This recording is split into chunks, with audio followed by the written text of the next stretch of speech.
Bueno, bienvenidos nuevamente a nuestro estudio de Nehemías. Hoy vamos a estar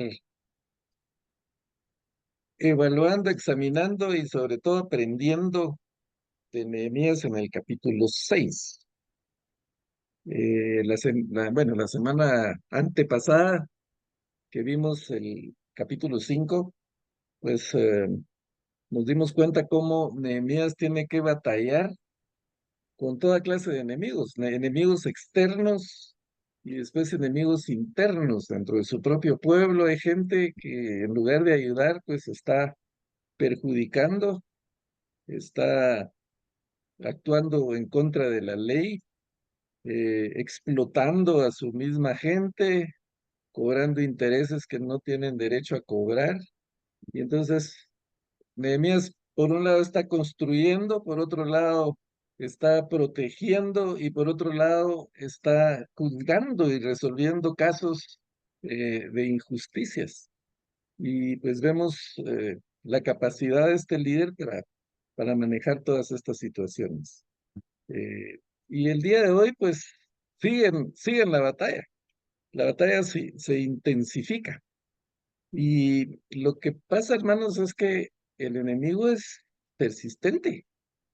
El enemigo no descansa. Él está constantemente tratando de desviarnos de nuestro objetivo, tratando de poner obstáculos. Y el problema es que muchas veces es más persistente que nosotros. Nosotros nos cansamos, abandonamos, nos frustramos. No, esto está muy difícil. Como dicen los patojos, esto no es de Dios, ¿verdad? Entonces mejor no sigo. Pero pues tenemos una obra por delante. Nehemías dice, yo estoy haciendo una gran obra. Y realmente pues, sí, su obra era bastante grande, bastante completa. Ya hablamos que esos muros, pues él no los reconstruyó para la pequeña cantidad de personas que estaban habitando en Jerusalén. Él reconstruyó los muros originales pensando que esa iba a ser una gran ciudad. Yo les comenté, creo yo, que investigué un poquito sobre los muros actuales de Jerusalén, que fueron reconstruidos, creo que en el siglo XV, y son alrededor de 4 kilómetros. Imagínense 4 kilómetros de muro. Y esos muros, por lo menos los que Nehemías está reconstruyendo, son muros de 10 metros de altura y más o menos 3 metros y medio de espesor. O sea, era una obra grande, gigantesca. Entonces, vamos a ver cómo dice él que él está haciendo una gran obra. Y eso nos enseña que nosotros tenemos una gran obra por delante también. El Señor tiene planes grandes para nosotros. Y nosotros pues tenemos que aceptar ese reto, aceptar ese desafío con esos planes. Y la obra que el Señor tiene para nosotros, alguien podría decir, pero ¿a mí para qué me va a usar el Señor? O sea, ¿qué será lo que quiere de mí? Pero la primera obra que tenemos por delante es nuestra familia, es nuestro primer ministerio. Y tenemos que levantar muros alrededor de nuestra familia para que las acechanzas de externas, los enemigos externos que pueden desviarlos de su fe, pues estén protegidos. Y a nosotros nos toca construir esa relación que ellos tienen. Obviamente no podemos obligar a nadie, pero nosotros con nuestro ejemplo, con nuestra forma de vida, es como vamos a lograr que nuestras generaciones pues puedan estar protegidas, o por lo menos sepan cómo protegerse, enseñarlos a protegerse. A mí me encanta ese salmo, el Salmo 90, que dice, Señor, tú has sido nuestro refugio de generación en generación, porque yo soy producto de lo que recibí de, de, de mi abuelita y de mi madre. No puedo decir de mi padre porque él pues realmente no tuvimos una relación muy estrecha. Gracias a Dios sigue vivo, lo acabo de ver la semana pasada porque cumplió años mi hermana, entonces ahí está el viejito ya con 94 años. eh, pero nuestra relación siempre ha sido así, de vernos en cumpleaños, en ocasiones especiales. No, nunca estuvo, eh, pues, como un padre, ¿verdad? Normal. Tampoco fue su culpa. Mi madre biológica, digamos, falleció antes de que yo cumpliera los 2 años. Entonces, prácticamente mi abuelita y mi tía, que fue la que yo conocí como madre toda la vida, se hicieron cargo de mí, pero ellas me inculcaron el conocimiento del Señor. Ellas levantaron ese muro que me tiene aquí, todavía aquí, porque yo por mi lado, o por mi cuenta, me he desviado más de una vez, pero el Señor me ha regresado y de alguna manera esos principios, esa base sólida que ellas establecieron en mí, pues es lo que me mantiene aquí. Y no porque fueran teólogas y que tuvieran mucho conocimiento bíblico, no, simplemente fue su testimonio, su forma de vida la que me inspiró. Porque como dijimos anteriormente, un líder no motiva, un líder inspira, y inspira con su ejemplo. Entonces eso nos toca a nosotros, inspirar a nuestras generaciones, a nuestros hijos, a nuestros nietos, con el ejemplo. Hoy estuve en la presentación de seminario de mi nieto. Él quería que yo fuera a verlo porque fue maestro de ceremonias. Entonces, ayer me avisó, me dice, disculpa que te avise tan tarde, pero mañana a las 8 de la mañana es mi seminario y soy el maestro de ceremonias y quiero que estés. Entonces fui a verlo y me encantó su presentación. Lo que hizo fue anunciar a todos los que iban a participar, pero al final él cerró con su medio discurso muy bonito, pero lo más bonito del discurso es que le dio la honra a Dios. Y, y, y entonces cuando yo lo fui a felicitar, le dije, hijo, me encantó tu participación, creo que sos un ganador, pero sobre todo cuando tengas éxito, no perdas ese hábito de darle la gloria a Dios. Y cuando uno mira esas cosas, a uno le llena el corazón porque dice, pues de alguna manera algo están eh, aprendiendo de algo está sirviendo lo que hacemos. Por supuesto, tienen sus errores, van a, van a tener que fracasar más de una vez, porque así es la vida, está llena de fracasos, de malas experiencias, de problemas, pero la esperanza que tenemos es que el fundamento que tienen y el conocimiento del Señor, de su palabra, tarde o temprano tiene que hacer efecto. Yo personalmente me desvié en mi juventud, yo agarré mi camino, ya soy mayor de edad, yo tomo decisiones, más que no tenía un padre que me regresara al camino, ¿verdad?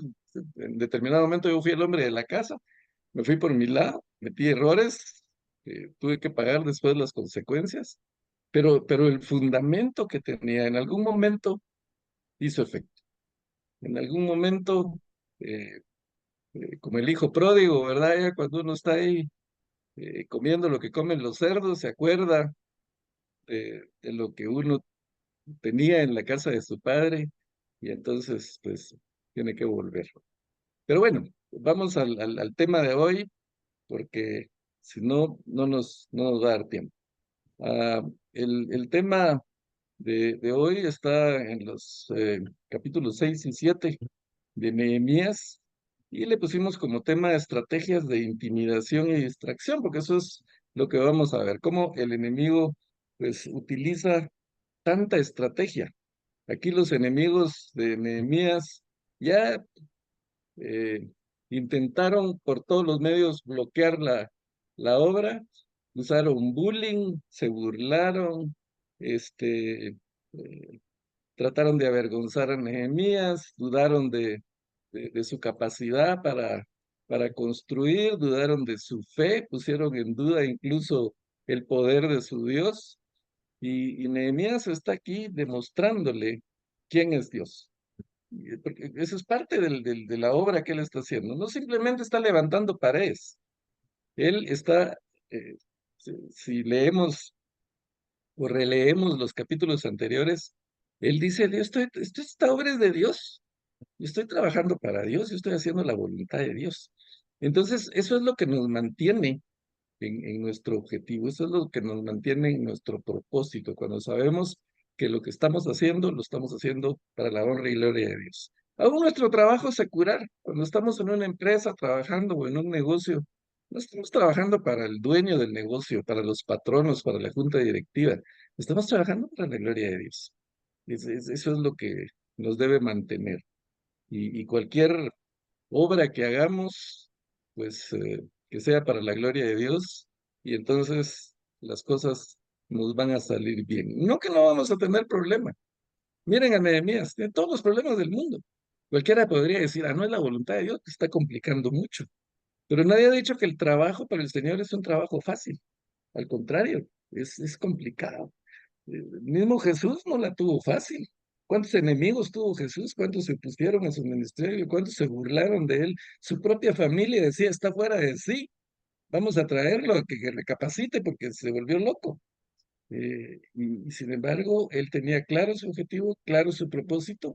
Y eso lo aprendemos en las escrituras, tanto de los personajes, los líderes como Nehemías, especialmente por líderes como Jesús que nos dieron ese ejemplo de liderazgo.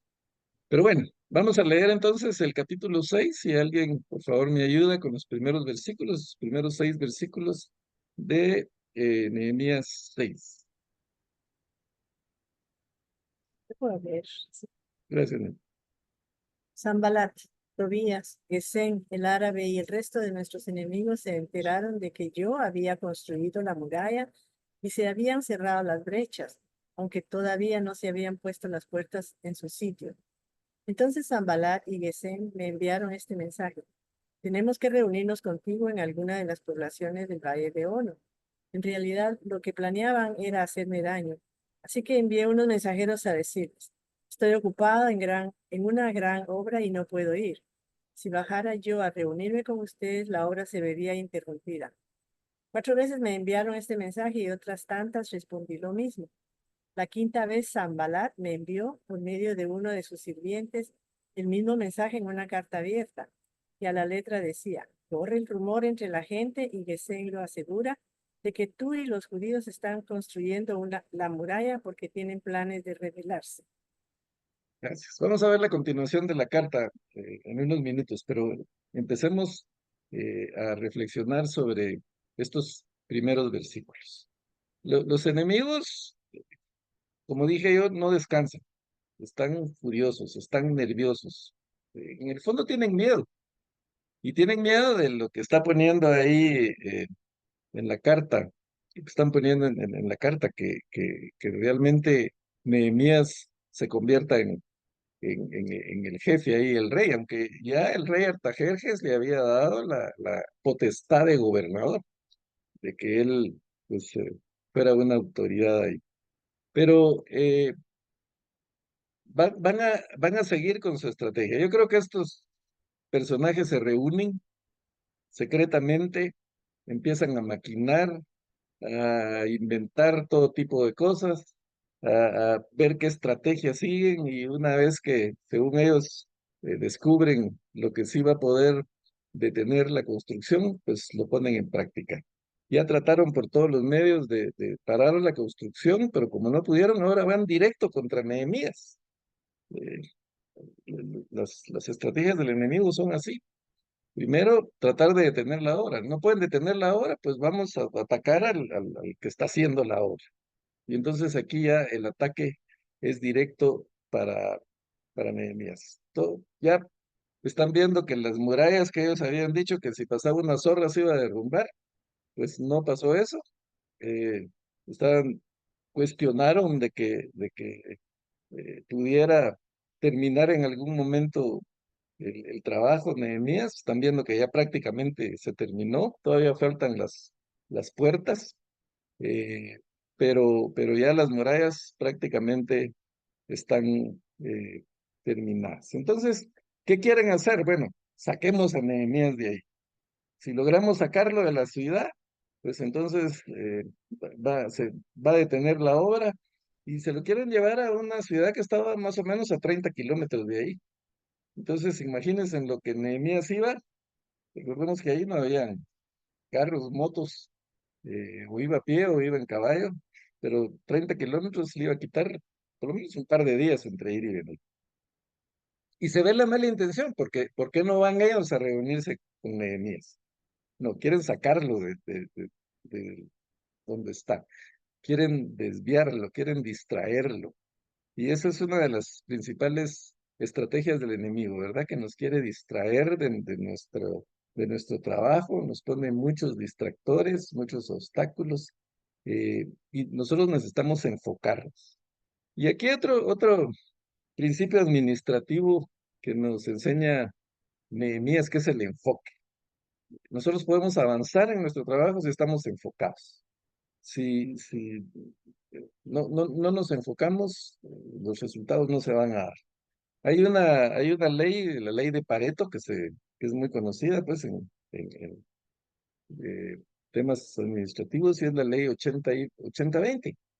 Y esta ley dice que el 20% de las cosas que hacemos nos dan el 80% de los resultados. Y el otro 80% que hacemos solo da un 20% de resultados.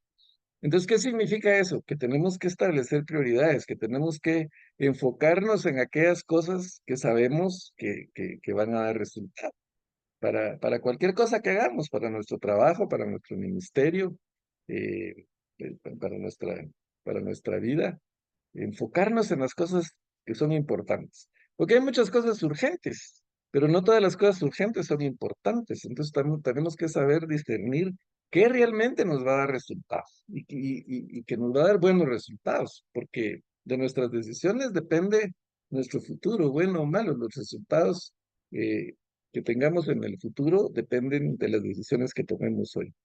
Pero aquí, pues Nehemías seguramente no conocía Pareto porque ni siquiera existía, pero él sí sabe enfocarse en lo que es importante. Él está enfocado y entonces nada lo distrae.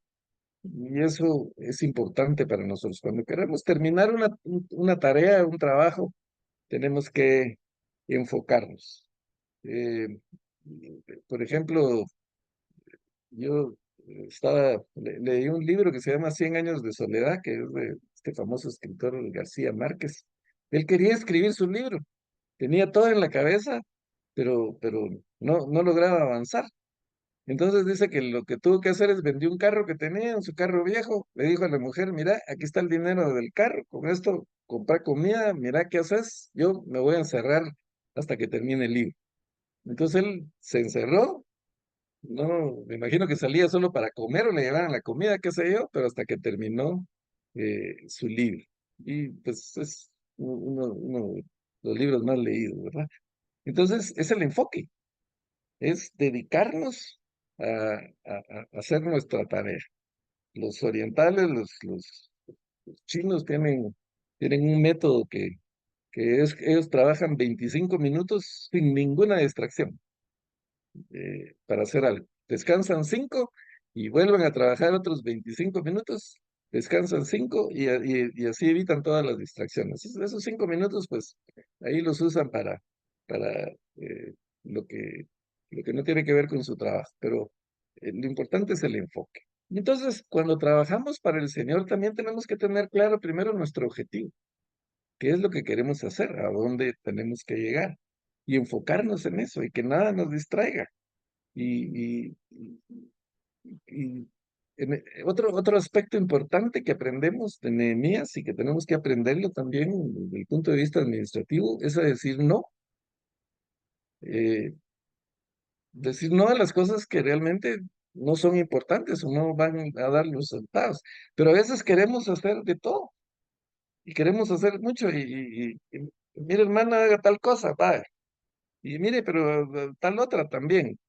Y entonces, pues si no priorizamos, si no aprendemos a decir no, terminamos desgastándonos y al final, pues no vamos a conseguir lo que realmente es importante. Entonces, Nehemías 4 veces le mandan a decir que llegue y las 4 veces dice no, estoy haciendo una obra importante. Entonces, como mencioné al principio, tenemos un ministerio por delante, tenemos una obra importante para el Señor. Cada uno de nosotros tiene dones y cada uno de nosotros pues tiene que ponerlos al servicio del Señor y hacer cosas grandes. Puede ser que esa obra sea hacer algo importante para mi país, puede ser que esa obra sea trabajar en beneficio de la empresa en donde estoy para dar testimonio del Señor. Puede ser que esa obra sea, como ya dije, mi primer ministerio, el más importante, sacar adelante a mi familia y sacar adelante bien. Yo creo que un hombre de éxito es una persona que tiene éxito no solo en los negocios, no solo en el ministerio, sino integral y con su familia también. Ya hemos mencionado casos de grandes ministros, grandes personas con obras muy importantes en el ministerio, pero con una familia deshecha porque simplemente se distrajeron de su principal obra. El mismo ministerio nos puede distraer de esa obra tan importante y tan grande que es la construcción de los muros de protección para nuestra familia, de los muros de su fe, de los muros de sus principios y valores. Tenemos tres enemigos importantes. Uno es, pues, Satanás, que quiere desviarnos de lo que hacemos.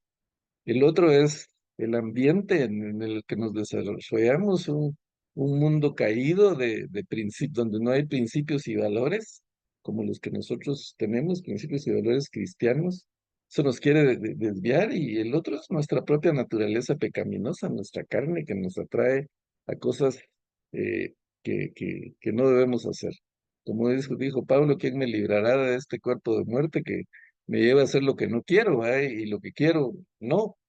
Nuestra carne se revela a veces y nos puede distraer con pereza o con eh, pues ocuparnos de otras cosas que realmente no son para la gloria del Señor. Entonces, Nehemías conoce a sus enemigos y dije no, porque yo sabía que querían hacerme daño. Entonces, si nosotros conocemos a nuestros enemigos, tenemos que decirle que no al mundo pecaminoso que nos ofrece eh, muchas satisfacciones, muchos placeres, pero conocemos que es nuestro enemigo, conocemos que estamos rodeados de mucha gente que nos quiere desviar de nuestro objetivo. Y Jesús lo dijo claro. Cuando habló de los gobernantes, dijo, los gobernantes se enseñorean de las naciones, los altos funcionarios abusan de las personas, pero entre ustedes no va a ser así. Y, bueno, siguió el que quiere ser primero entre ustedes debe ser su servidor, pero la clave del mensaje está en eso que dijo, entre ustedes no será así. Eso significa que nosotros, los cristianos, somos diferentes.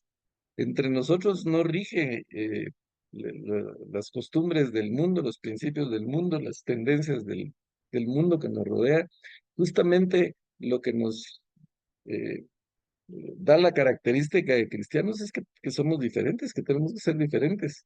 Y va a haber bullying, y va a haber oposición, y va a haber distracción, y va a haber de todo, pero el Señor Jesús lo dijo claro, entre ustedes no será así. Ustedes son diferentes, ustedes son la luz y la sal del mundo y la luz de la tierra.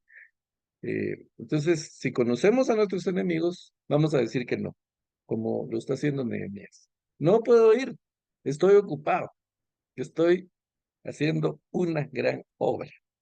Si bajara yo a reunirme con ustedes, la obra se vería interrumpida. 4 veces me enviaron este mensaje y las 4 veces respondí lo mismo. La quinta vez ya cambió de estrategia, ¿verdad? Sanbalat me envió por medio de uno de sus sirvientes el mismo un mensaje en una carta abierta, que a la letra decía, ¿por qué una carta abierta? ¿Por qué no le manda un sobre cerrado? Porque él quiere que cualquiera la lea, ¿va? El mismo mensajero que le dé curiosidad, la lea y a lo mejor comparta lo que la carta dice. Y entonces tenemos aquí el texto de la carta. Corre el rumor entre la gente y Gesén lo asegura de que tú y los judíos están construyendo la muralla porque tienen planes de rebelarse. Según tal rumor, tú pretendes ser su rey y has nombrado profetas para que te proclamen rey en Jerusalén y se declare, tenemos rey en Judá. Todo esto llegará a oídos del rey. Por eso ven y hablemos de este asunto. Miren cómo disfrazan la cosa, o sea, eh, así son los chismes. ¿Cómo llegan los chismes? Es que ahí hay un rumor, ¿va? Es que por ahí dicen, es que me contaron. Eh, Tenemos que tener la sabiduría para poder discernir o establecer cuando pues, es un chisme, porque estamos todos expuestos a chismes, a que nos lleguen y a veces a reproducirlos también. Pero se recomienda el triple filtro de Sócrates, ¿verdad? Este famoso filósofo dice que en una oportunidad llegó alguien y le dijo, mira, tengo que contarte algo de uno de tus discípulos. Y le dice Sócrates, bueno, pero primero te voy a hacer tres preguntas. La primera pregunta, ¿eso que me vas a contar te consta? ¿Tú lo viste? ¿Tú puedes dar fe de que es cierto? Y le dice, bueno, realmente no lo vi, me lo contaron, pero lo que me lo contó dice que es cierto. Bueno, te voy a hacer otra pregunta. ¿Eso que me vas a contar es algo bueno de mi discípulo? ¿Le sirve de algo? Bueno, la verdad es que no es tan bueno lo que te tengo que decir, pero te lo tengo que decir. La tercera pregunta, ¿me va a servir a mí de algo? ¿Me beneficia eso que me vas a decir? Pues realmente lo que quiero es que estés enterado, ¿verdad? Porque para que pues sepas. Mira, si no te consta, si no le va a hacer daño, si no le va a hacer el bien a la persona a la que me vas a hablar, y si a mí no me va a hacer bien, no me va a servir para nada, ¿para qué me lo vas a contar? No me interesa. Y muchas veces, la mayoría de las veces, los chismes son chismes, no es real. La gente corre rumores que realmente no les consta. Simplemente el chismoso no se asegura de que lo que va a contar sea verdad. Lo que le interesa es correr el rumor, que todo el mundo mire que él sabe algo que los demás no saben, aunque no sea cierto. Pero la palabra del Señor dice, en Efesios 4, Pablo escribe a los Efesios y dice, ninguna palabra corrompida salga de vuestra boca, sino la que sea buena para la necesaria edificación, a fin de dar gracia a los oyentes. O sea, si vamos a hablar algo que sea para edificar a los demás, que sea para bendecir a los demás, pero no correr rumores que no nos constan. Otra versión, la nueva versión internacional, dice, eviten toda conversación obscena. Por el contrario, que sus palabras contribuyan a la necesaria edificación y sean de bendición para quienes las escuchan. Entonces, nuestras conversaciones, el rumor que nosotros eh, corramos debe ser de bendición. El evangelio son buenas noticias. Entonces, correr el rumor del evangelio, pues eso es nuestro trabajo porque eso va a ser de bendición para los demás. Pero, pero correr rumores de dicen, eh, desde ningún punto de vista debemos de creer en eso. Cuando alguien nos diga, ahí andan diciendo, que andan diciendo quién. No es que a mí me contaron, te contó quién. Es que no te puedo decir, entonces no me lo digas porque si no es de buena fuente o si no podemos cerciorarnos de que sea cierto, entonces no. Incluso a veces le dicen a uno, es que en las noticias dijeron, ¿qué noticias? O sea, cuando es así vago, no es específico, no puede eh, alguien asegurar plenamente que es cierto, pues es un rumor. O si la persona lo vio, lo consta y esa persona es de fiar también, porque alguien puede decir yo lo vi y a lo mejor está mintiendo. Pero el punto es que aprendemos de este líder, pues cómo manejar incluso ese tipo de situaciones, de rumores, que en las empresas se da mucho. Yo he trabajado mucho en empresas durante 30 años y no falta la gente que dice, ya andan diciendo que van a quitar un día de trabajo porque eh, si quieren ahorrar un día o dicen que el jefe está pensando despedir gente. Eso se da en todos lados. pues, lamentablemente se ve en la iglesia también, está entre los hermanos. Entonces, eh, tenemos que tener la sabiduría de poder discernir eso, y la sabiduría nos la da la palabra del Señor. Aquí vemos cómo contrarrestar todo ese tipo de cosas, y la sabiduría de Nehemías también se la da el Señor, porque sabemos que Él es un hombre de oración. Él todo, hemos visto a través de lo que está haciendo, que cada vez que Él tiene un problema, tiene un obstáculo, Él ora y pone a orar a los demás. Oremos, dice, pidamos para que esto se solucione. Y aquí lo vemos en el versículo 9. En realidad, lo que pretendían era asustarnos. Bueno, le leen la carta, ¿verdad? Y le dice, hablemos para ver cómo solucionamos este asunto, como queriendo decirle, aquí vamos a ayudarte para desvanecer ese rumor. Pero la respuesta de Nehemías es, nada de lo que dices es cierto, todo eso es pura invención tuya. Porque dice, en realidad lo que pretendían era asustarnos. Pensaban desanimarnos para que no termináramos la obra. ¿Y qué hace Nehemías? Ora. Y ahora, Señor, fortalece mis manos. Constantemente vemos oraciones de Nehemías, oraciones largas como la que hizo durante 4 meses antes de empezar con su proyecto, pero a veces simplemente es una oración cortita, como la que hacemos nosotros a veces, ¿verdad? Fortalece mis manos, ayúdame, Señor. En un momento de dificultad o de que nos enfrentamos a algo, pues estas pequeñas oraciones, esta constante relación con el Señor ayuda. Pero ayuda si tenemos un hábito de oración, si tenemos una disciplina de oración. Porque pedirle la ayuda del Señor cuando nos hemos olvidado durante una semana de Él, pues no va a dar resultado. Pero vemos a este hombre de oración pidiendo que el Señor lo fortalezca, que le dé sabiduría, que le ayude, que su trabajo prospere, que le dé éxito. Esa es su oración para que él pueda realizar el ministerio.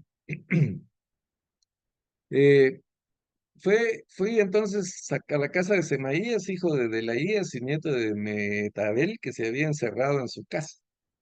Este supuestamente es un profeta. Y entonces ahí va Nehemías. ah, no tenemos aquí en el contexto por qué fue, probablemente a consultarle algo. O Nehemías seguramente visitaba a las diferentes familias que estaban trabajando con él para ver cómo iba. Y dice que este estaba encerrado en su casa. No sabemos por qué estaba encerrado, si porque había cometido algo en contra de la ley, o por miedo o qué sé yo, pero le dice, reunámonos a puerta cerrada en el templo de Dios, en el interior del mismo, porque vendrán a matarte. Sí, esta noche te quitarán la vida. Pero yo le respondí, yo no soy de los que huyen. Los hombres como yo no corren a esconderse en el templo para salvar la vida. No me esconderé. Y dice Nehemías, y es que me di cuenta de que Dios no lo había enviado, sino que se las daba de profeta, porque Sanbalat y Tobías lo habían sobornado. Dice el Señor, le debe haber dicho, ¿verdad? Como dicen algunos ahí. Dice, el Señor me dijo. eh, y generalmente dice lo que la gente quiere oír, ¿verdad? No la realidad. Entonces, Nehemías le dicen, yo no soy de los que... Y esta estrategia también es importante porque, bueno, primero, el refugiarse en el templo era una costumbre pagana. Los paganos hacían eso, se refugiaban en sus templos. Pero el templo de Dios era diferente. El templo de Dios estaba reservado para los sacerdotes. En el templo podían estar los sacerdotes y podían estar los levitas, que eran los que estaban autorizados para darle mantenimiento al templo. No cualquiera podía entrar. Nehemías no es un sacerdote, no es un levita, no, ni siquiera es un miembro del ejército, es un civil, es un secular. Eh, eh, y entonces eh, él iba a cometer un pecado al entrar al templo, al querer esconderse ahí para salvar la vida. Por otro lado, imaginen ustedes a todos los que estaban trabajando bajo las órdenes de Nehemías, todos los que estaban reconstruyendo. De repente venga Nehemías a salir huyendo como conejo y irse a esconder al templo. ¿Qué hubiera pasado? Pues todos hubieran salido huyendo también, porque él era su líder, él era su ejemplo, él estaba en la vista de todos, pero Nehemías no se deja sorprender por esa otra estrategia. Yo no soy de los que huyen, yo estoy trabajando para el Señor, estoy haciendo la voluntad del Señor. Yo no tengo por qué huir, y no me voy a esconder, dice, para salvar la vida. Y otra vez, es que me di cuenta de que Dios no lo había enviado, sino que se las daba de profeta, porque Zambalán y Tobías lo habían sobornado. ¿Cuánto aprendizaje tenemos aquí de un verdadero líder, de alguien primero que está enfocado en su trabajo, que sabe cuáles son sus prioridades, que tiene claro su objetivo, que sabe quién está con él, sabe para quién está trabajando?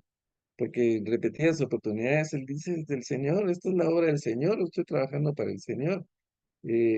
¿Cuánto aprendemos de un hombre enfocado en su oración, en su relación con el Señor también? Él sabe quién es su Dios, sabe de qué tamaño es su Dios, sabe qué poder tiene su Dios y sabe que está con él. Y todo eso nos enseña nuestra actitud como cristianos. Sabemos quién está con nosotros y sabemos que el que está con nosotros es mayor que el que está contra nosotros.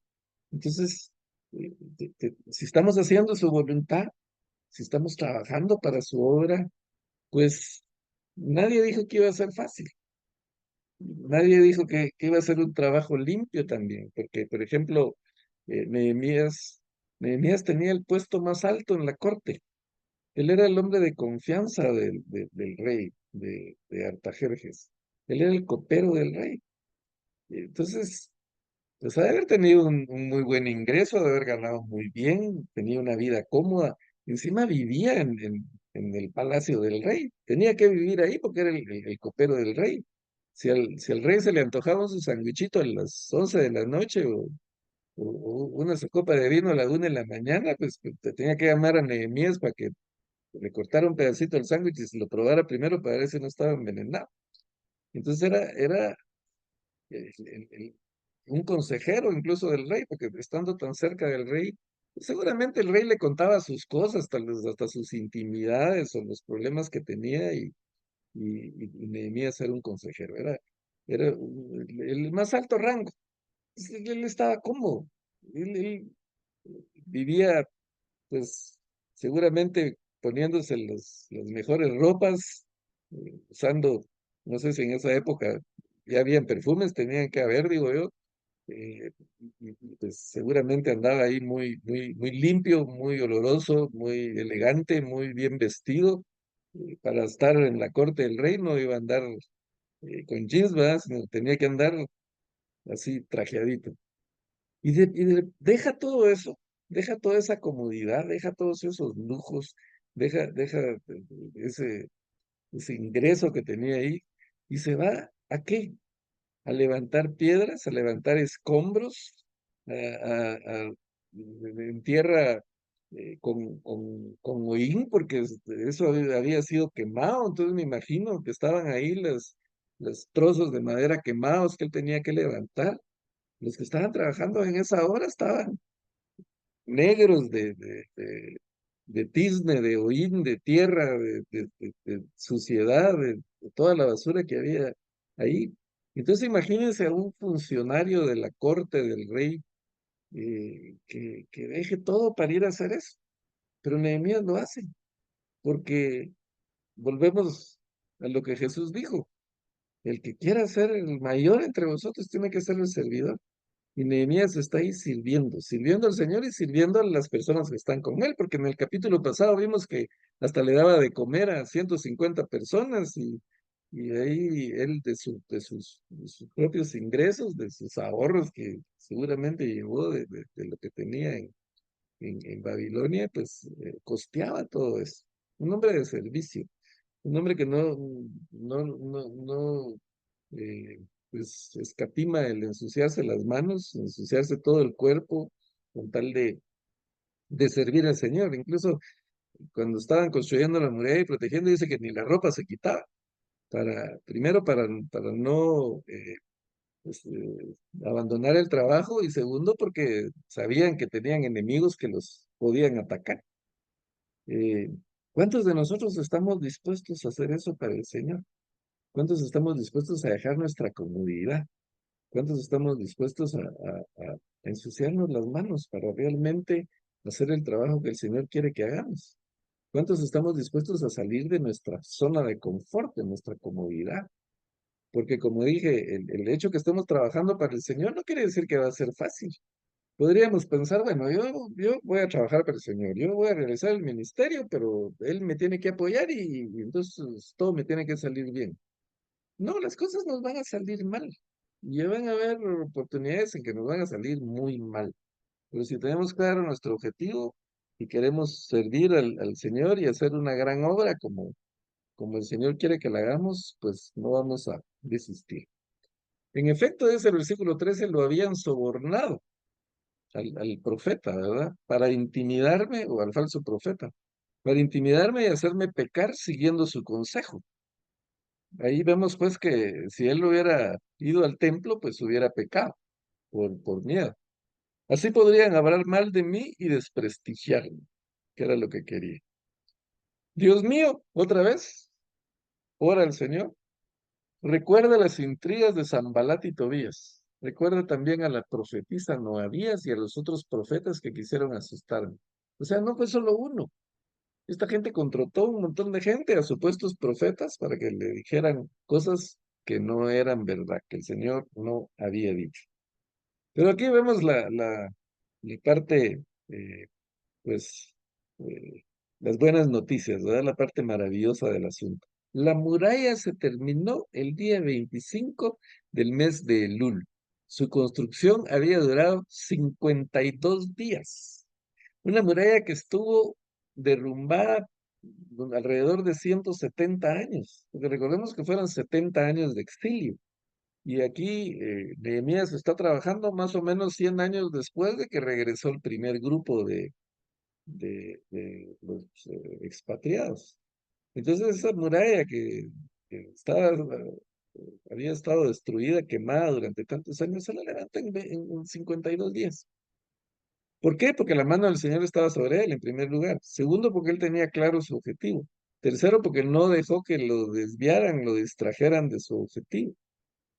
Pues que el Señor le dio la capacidad para organizar a toda esta gente, para inspirarlos para que hicieran el trabajo.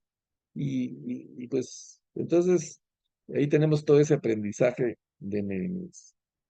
Pero, pero él todavía no se queda tranquilo. Cuando todos nuestros enemigos se enteraron de esto, las naciones vecinas se sintieron atemorizadas y humilladas, pues reconocieron que este trabajo se había hecho con la ayuda de nuestro Dios. Otra vez le da la gloria al Señor. Y lo que pasa es que cuando tenemos éxito en nuestra labor, pues, le damos la gloria al Señor, damos buen testimonio y la gente dice, bueno, algo, algo tiene porque pues está haciendo lo que está haciendo, pues a lo mejor sí, de ese Dios en el que él cree, pues a lo mejor sí es real, ¿verdad? Ese Jesús del que él tanto habla, pues a lo mejor sí es cierto lo que él dice. Damos testimonio a los incrédulos con nuestro trabajo y a los creyentes también.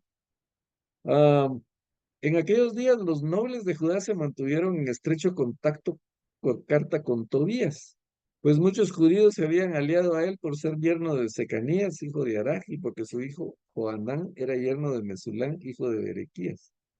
En mi presencia hablaban bien de él, y luego le comunicaban todo lo que yo decía. Tobías, por su parte, trataba de asustarme con sus cartas. Otra vez, la misma gente de Nehemías, los judíos de Nehemías estaban en contacto con el enemigo, se habían aliado a él. ¿Y por qué se aliaron? Por lo mismo problema que vimos anteriormente, los matrimonios mixtos. Los judíos se habían casado con mujeres paganas o algunos de los paganos se habían casado con mujeres judías. Entonces había una relación ahí de familia. Y este es el problema de lo que dice la Escritura de no vivirse en yugo desigual con los infieles. Y eso, como ya dijimos, no se refiere solo a una pareja de hombre y mujer, sino de que pues no tenemos que hacer negocios muchas veces con gente que no tiene los principios y valores que nosotros tenemos, porque al final terminamos enredados en problemas tal vez de malos manejos, de corrupción, de injusticias por tener ese tipo de relaciones. Y eso es lo que había pasado. Se habían aliado, eran parientes, eran yernos, entonces había gente de la misma, de los mismos judíos, de los mismos que estaban trabajando con Nehemías, que llevaban y traían. Le iban a decir a este Tobías cosas de Nehemías y después le venían a decir a Nehemías cosas de Tobías y así era un chismoles, era un enredo. Y ese es el tipo de cosas que tenemos que evitar. El estar hablando de los demás, el estar corriendo rumores, el estar llevando y trayendo, eso hace mucho daño en todo aspecto, en las familias, en la iglesia, en el trabajo. Por eso en muchas empresas, la mayoría tal vez no aceptan parientes, porque hay conflicto de intereses ahí cuando dos personas, especialmente si son parientes cercanos, trabajan porque o llevan y traen, o uno tiene problema y entonces el otro también toma partido y es problemático. Y eso estaba pasando aquí. La gente de Nehemías estaba aliada por tema de parentesco eh, político con Tobías y entonces llevaban y traían y trataban de asustar a Nehemías. Por lo que entendemos aquí, no fue solo esa carta, sino que siguieron molestándolo con chismes, con cosas que lo querían desviar de su trabajo. Pero Nehemías prosperó en su trabajo por lo que ya dijimos. Ah, en el capítulo 7, pues, vamos a ver muy rápido el capítulo 7 porque realmente esto es prácticamente una repetición de lo que vimos en Esdras, de los primeros que regresaron. Entonces, no vamos a entrar en detalle de todas las personas que se mencionan ahí porque lo que hace Nehemías es ir a los registros que habían, de los primeros que habían llegado. Obviamente él no estuvo con ellos, Nehemías llegó en el tercer grupo, pero va a revisar lo que está escrito, las estadísticas de que hay de los que llegaron con Zorobabel y con Yeshua. ¿Por qué? Porque con base en eso él va a distribuir las tierras, digamos, o las propiedades, él lo que quiere es poblar aquel lugar que estaba en ruinas, estaba despoblado. Entonces ahora él ya construyó la muralla, entonces ahora él quiere dejar eso poblado, pero quiere hacer una distribución más o menos equitativa y para eso usa la estadística. Entonces, por eso no vamos a leer todo el capítulo 7 todos los nombres que están ahí, porque prácticamente están repetidos. Entonces dice el versículo 1, una vez que se terminó la reconstrucción de la muralla, fueron colocadas sus puertas. Se nombraron porteros, cantores y levitas. A mi hermano Hananí, que era un hombre fiel y temeroso de Dios, como pocos, lo puse a cargo de Jerusalén. Este Hananí fue el que le llevó la noticia a Babilonia, a Nehemías, de que la ciudad estaba abandonada y que tenían problemas. Eso lo vimos en los primeros capítulos. Y era su hermano eh, aparentemente era su hermano de sangre, no su hermano judío, sino era hermano de él. Entonces dice que este hombre él lo conocía, que era fiel y temeroso de Dios, entonces a él lo pone a cargo de Jerusalén. Y el otro es a Hananías, comandante de la ciudad. También, obviamente, era otra persona, un hombre probo en lo que Nehemías confiaba. Aquí vemos otra vez la capacidad de delegar que tiene Nehemías y entonces no se quiere llevar él todas las palmas y ser él, como decían nosotros, el que se corone rey, sino está distribuyendo ahí las funciones. Y a los dos les dije, Las puertas de Jerusalén se abrirán cuando haya salido el sol. Volverán a cerrarse y se asegurarán con sus barras cuando los porteros estén en sus puestos. Además, los habitantes de Jerusalén montarán guardia, uno en sus puestos y otros frente a su propia casa. La ciudad ocupaba una gran extensión, pero tenía pocos habitantes, porque no todas las casas se habían reconstruido. Aquí vemos pues que eso estaba en proceso. Mi Dios puso en mi corazón el deseo de reunir a los nobles, a los oficiales y al pueblo para registrarlos según su descendencia. Y encontré el registro genealógico de los que habían regresado en la primera repatriación. Y ahí vamos a ver pues todos los que eh, él consultó que habían llegado. Y para eso es que esta gente tenía tanto cuidado en escribir las genealogías y dejar el registro de todo. Prácticamente ese era el registro civil que ellos tenían de los habitantes y pues vemos que es de utilidad. Pero lo que aprendemos aquí en el capítulo 7 es que a pesar de que ya las murallas estaban reconstruidas, eh, Nehemías no se atiene. Nehemías no se atiene, sino que sigue organizando a la gente. Ya se terminó la muralla, ya se pusieron las puertas, pero ahora alguien tiene que cuidar las puertas.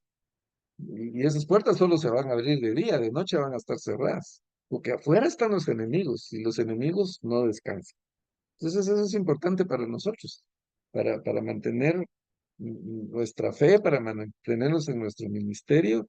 Tenemos que cerrar las puertas al enemigo, tenemos que bloquearle todo el acceso. A esos tres enemigos, a Satanás, a la carne, al mundo, pues echar llave, echar llave para que no entren a distraernos, a desviarnos y a destruirnos, porque al final de cuentas lo que nuestros enemigos quieren es destruirnos. No solo apartarnos de la fe, sino destruirnos, porque saben que si estamos lejos del Señor, pues nuestra alma va hacia la destrucción. Entonces, ese es el aprendizaje en este capítulo 7. A pesar de que estemos tranquilos, a pesar de que no haya mayor peligro o que no tengamos mayor ataque, tenemos que estar preparados y tener puestos los cerrojos, como dice aquí, asegurar las puertas eh, para que nada penetre a contaminarnos. Y también, otra vez, lo hace con mucha sabiduría porque cada quien pone a montar guardia frente a su propia casa. Eso también nos enseña que la prioridad de que debemos proteger es nuestra casa, es nuestra familia, que las acechanzas del enemigo no caigan sobre ellos. Ah, y pues aquí también Nehemías aclara de que lo que está haciendo es porque el Señor lo ha puesto en su corazón, ya que el Señor pone tanto el querer como el hacer, ¿verdad? Y entonces agarra el registro genealógico y aquí menciona, yo hice un resumen aquí de los que menciona. Por ejemplo, dice de la provincia, aquellos que Nabucodonosor, rey de Babilonia, había llegado cautivos, y a quienes se les permitió regresar a Jerusalén y a Judá, cada uno volvió a su propia ciudad. Y aquí da bajo el mando de Zorobabel, Yesúa, Nehemías, Azarías, Rahamías, Nahaní, Mardoqueo, Bilsán, Misperet, Bigdal, etcétera, etcétera. Y está la lista de los regresaron, y aquí dice 2172 de los sacerdotes, 973 de los levitas, 74 de los cantores, 148. Bueno, si comparamos esto con el registro que está en Esdras, vamos a ver algunas diferencias. Pero eso es justificable porque la gente que había regresado al principio, pues obviamente algunos se habían muerto, ya habían nacido otros, entonces no es exactamente la misma cantidad de personas. Simplemente son las familias que él está registrando nuevamente, como que está comprobando el censo anterior para distribuir dónde iba a vivir cada uno, qué iba a hacer cada uno, quiénes iban a servir en el templo. Porque aquí dicen los que no pudieron demostrar su ascendencia israelita, o que eran de la clase eh, de la tribu de Leví, pues obviamente ellos no podían estar en el templo, no podían servir ahí. Aquí dice, de entre los sacerdotes no pudieron demostrar su ascendencia los descendientes de Joabías, Cos y Barzillai. Este último se casó con una de las hijas de un galaíta llamado Barzillai, del cual tomó su nombre. O sea, este era un levita probablemente, pero se casó con una de las moabitas. Entonces, o de las de Galaad, pues ahí ya perdió prácticamente sus privilegios porque no se mantuvo eh, puro en su raza. Entonces buscaron los registros, pero como no encontraron, pues estos no pudieron ejercer el sacerdocio, y entonces se les prohibió comer de los alimentos sagrados y que se decidiera ese su destino por medio del Urim y el Tumim. El número total de los miembros de la asamblea era de 42.360 personas, sin contar los esclavos y esclavas, que sumaban 7.337, y también habían 245 cantores y cantoras. Tenían además 736 caballos, 245 mulas, 435 camellos, 6.720 burros. Algunos jefes de familia entregaron el tesoro donativos para la obra.